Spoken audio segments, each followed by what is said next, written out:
Ya, Assalamualaikum warahmatullahi wabarakatuh. Saya Muhammad Rizal Hasibuan dari kelas MSDMA Alih Kredit. Pada kesempatan kali ini saya ingin menjelaskan beberapa tahapan statistika terapan dari mulai uji validitas sampai uji regresi linear sederhana. Ya, data yang saya gunakan adalah data ketika melaksanakan tugas perkuliahan di kelas mata kuliah statistika terapan. Di sini saya mengambil judul pengaruh pendidikan dan pelatihan terhadap kompetensi pegawai di lingkungan Kemendikbudristek. Saya memperoleh 46 responden yang sudah mengisi kuesioner, kemudian saya sudah olah ya menjadi angka ya. Saya menggunakan skala Likert ya dari X1 sampai dengan X6 dan juga ada X total.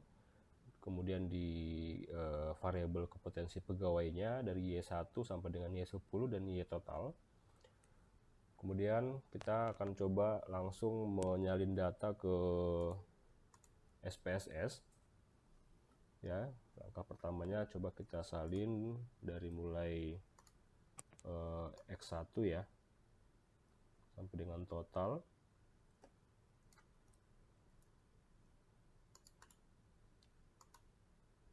Kemudian dari mulai Y1 sampai dengan Y total.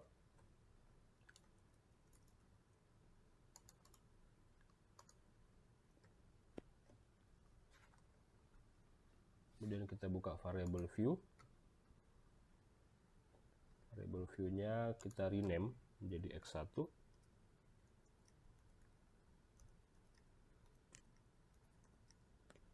Sama X ya, sebagai total. Kemudian Y1.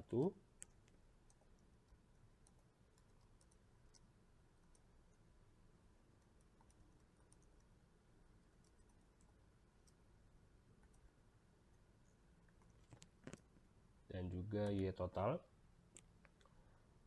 Kemudian kita lihat di data view, nama kolomnya sudah berubah. Kemudian untuk menguji validitas variabel X-nya, kita pilih untuk menguji variabel X pada variabel X1 sampai dengan X6 dan total. Kita masuk ke menu Analyze, kita pilih Correlate ya, kemudian kita pilih bivariate ya, bivariate, kemudian akan tampilan seperti ini. Kita pindahkan dari kolom X1 ini sampai X6 ke kolom variabel, ke kotak variabel.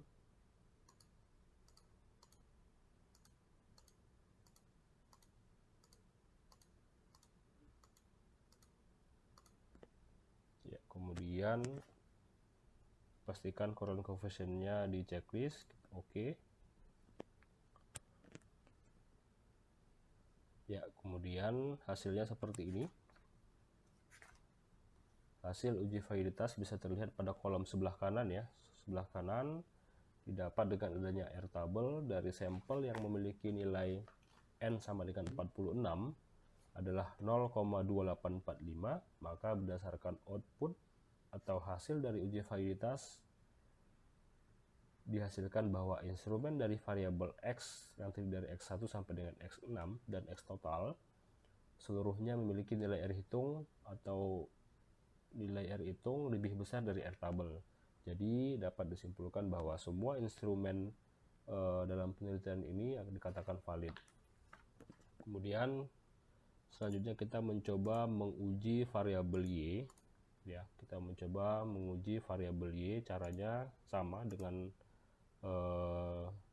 variabel X yang tadi kita barusan lakukan. Kita masuk ke menu Analyze, bivariate. Kemudian ini saya coba keluarkan dulu biar tidak terlalu banyak ya. Nah, kemudian saya coba dari Y1, Y2, Y3, Y4, Y5, Y6, Y7 sampai dengan Y10 ya, sama Y total. Kemudian kita klik OK. Ya. Maka tampilannya seperti ini. Ya, jadi dari mulai Y1 sampai dengan Y10 dan Y total. Ya, didapat dengan adanya Airtable dari sampel yang memiliki nilai N sama dengan 46 adalah 0,2845 berdasarkan hasil dari uji validitas dihasilkan bahwa instrumen dari variabel X yang terdiri dari Y1 sampai dengan Y10 dan total seluruhnya memiliki nilai R hitung lebih besar dari Airtable. Jadi dapat disimpulkan bahwa semua instrumen dalam penelitian ini dapat dikatakan valid. Ya, selanjutnya kita masuk ke langkah pembuatan uji reliabilitas ya. Uji reliabilitas, coba kita normalkan kembali datanya. Ya, normalkan kembali agar kita bisa menggunakan di lembar kerja yang sama ya.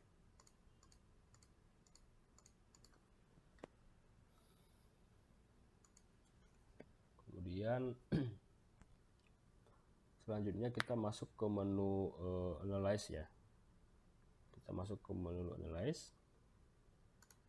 Kemudian kita masuk ke pilihan skala ya, skala reliabilitas analisis.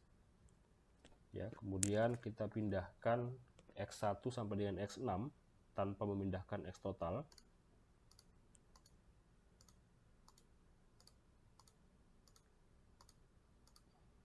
Kemudian kita pilih statistik ya, jangan lupa di checklist scale of item delete-nya.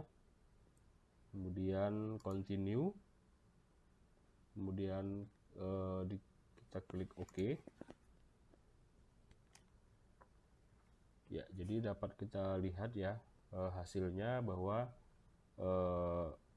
hasil uji reliabilitas nilai alpha Cron batch-nya adalah 0,890, di mana dapat ditunjukkan apabila nilai Cron batch-nya lebih besar dari 0,6, sehingga disimpulkan bahwa untuk semua instrumen pada variabel X dalam kuesioner dapat diandalkan atau reliable. Sekarang kita akan coba untuk menguji variabel Y-nya. Ya, tadi coba kita masuk ke reliability. Ya, kita normalkan kembali ya, atau kita reset. Kemudian kita coba dari Y1 kita pindahkan ke item ya, sampai dengan Y10.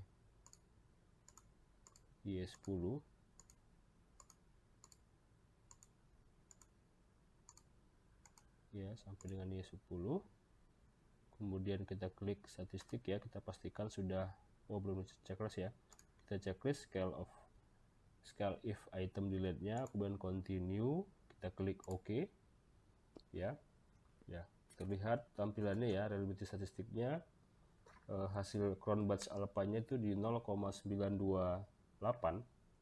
ya, menunjukkan bahwa hasil uji reliabilitas ini dari hasil variabel Y-nya adalah 0,98, di mana dapat ditunjukkan bahwa nilai alpha Cron batch lebih besar dari 0,6, sehingga disimpulkan bahwa untuk semua instrumen pada variabel Y dalam kuesioner dapat diandalkan atau reliable ya.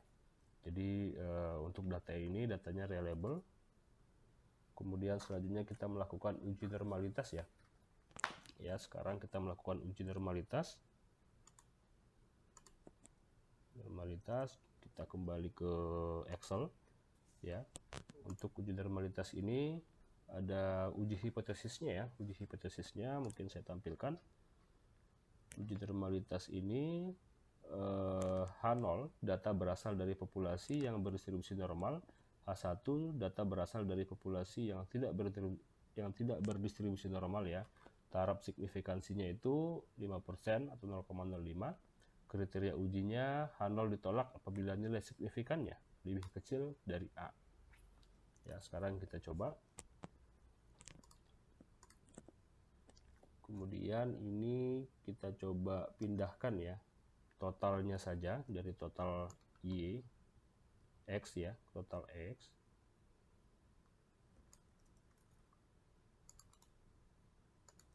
Dan juga total di Y.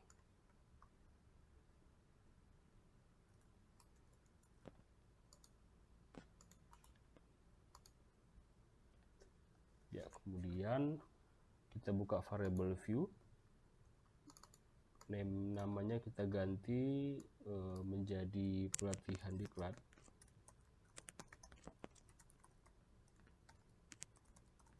Kemudian kita ganti menjadi kompetensi pegawai.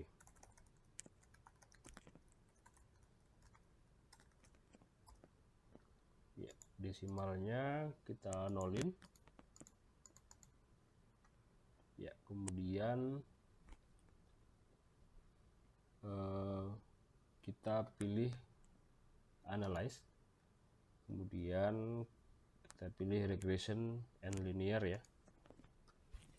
Kemudian untuk pilih variabel pelatihan diklat, kita pindahkan ke dalam kotak independen. Kemudian variabel kompetensi pegawai kita pindahkan ke kotak dependen. Kemudian kita pilih option ya untuk memastikan taraf signifikansinya itu di 0,05. Kemudian kita save ya. Setelah kita save, di kolom ya, di kotak residuals kita jangan lupa menceklis ya unstandardizednya, kemudian kita pilih continue, kemudian kita klik OK ya. Kita lihat di data view-nya sudah bertambah ya kolom residu ya, dari variabel X sampai dengan variabel Y. Nah, selanjutnya kita pilih analyze ya, kita pilih analyze, kemudian non parametric test ya, kemudian legacy dialog ya. Legacy dialog kita pilih one sample KS, kemudian kita pilih variabel under statistic residualnya, kemudian kita pilih OK ya. Setelah itu maka hasilnya akan terlihat ya, bahwa hasil yang kami gunakan, yang kita dapat adalah nilai signifikannya di 0,424, di mana nilai signifikannya lebih besar dari A ya, yaitu 0,424 lebih besar daripada 0,05, sehingga dapat disimpulkan bahwa data berasal dari populasi yang berdistribusi normal. Ya, kemudian sekarang kita masuk ke uji regresi ini ya, linear sederhana. Kita kembali ke halaman kerjanya. Sekarang kita coba lembaran kerja baru ya. Lembaran kerja baru, kita copy totalnya saja. Kita copy seperti yang tadi ya, untuk melakukan di tahapan yang ini. Kita copy di sini. Kemudian total di Y juga kita copy.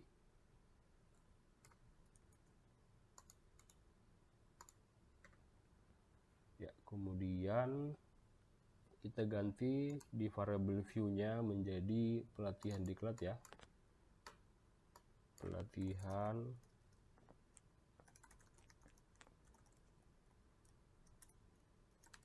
diklat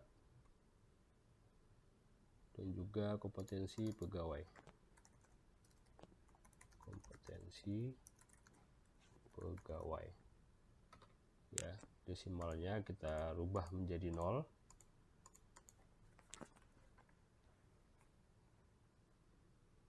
Kemudian kita klik analyze ya. Kita klik analyze, kita pilih regression linear. kita pilih linear, kemudian kita pilih pelatihan diklat ya, kita pindahkan ke independen, potensi pegawai kita pindahkan ke dependen ya. Kemudian kita pilih statistik, memastikan estimate-nya sama model fit-nya dicentang, kemudian continue. Kemudian kita pilih option untuk memastikan taraf signifikannya 0,05. Jika sudah, continue, oke. Ya, hasilnya dapat kita lihat ya, berdasarkan pada tabel ANOVA. Pada tabel ANOVA menunjukkan bahwa didapat nilai signifikansi yang didapat adalah 0,000 ya, karena nilai signifikansi lebih besar, karena nilai signifikansinya lebih kecil dari A, maka disimpulkan bahwa terdapat pengaruh variabel X pelatihan diklat terhadap variabel Y kompetensi pegawai. Ya, mungkin terakhir kita coba review hasilnya ya, dari mulai uji validitas ya. Tadi kita lihat untuk variabel X-nya juga sudah valid ya, karena nilai N-nya 46 adalah 0,2845, lebih besar dari R tabel. Diikuti juga dengan hasil Y, variabel Y-nya juga sama. Kemudian tadi uji reliabilitas kita lihat jika nilai Cronbach's-nya lebih besar dari 0,60, maka kuesioner atau angketnya dinyatakan reliable, atau sebaliknya lebih kecil dari 0,60. Kemudian ini outputnya. Kemudian tadi kita juga menguji uji normalitas ya, yang dimana tadi jika H0-nya berasal dari populasi yang berdistribusi normal, kemudian yang H1-nya data berasal dari populasi yang tidak berdistribusi normal ya. Tadi hasilnya yaitu 0,424, lebih besar dari 0,05, sehingga dapat disimpulkan bahwa data berasal dari populasi yang berdistribusi normal. Kemudian yang terakhir, uji regresi linear sederhana, uji hipotesis ya, tadi H0-nya tidak terdapat pengaruh variabel X terhadap variabel Y, H1-nya terdapat pengaruh variabel X terhadap variabel Y ya. Tadi hasilnya kita lihat berdasarkan pada tabel ANOVA menunjukkan bahwa didapat nilai signifikansi yang didapat adalah 0,000, karena nilai signifikansinya lebih kecil dari A, maka disimpulkan bahwa terdapat pengaruh variabel X pelatihan diklat terhadap variabel Y kompetensi pegawai. Mungkin itu yang bisa kami jelaskan ya, yang saya jelaskan. Mohon maaf jika ada kesalahan. Assalamualaikum warahmatullahi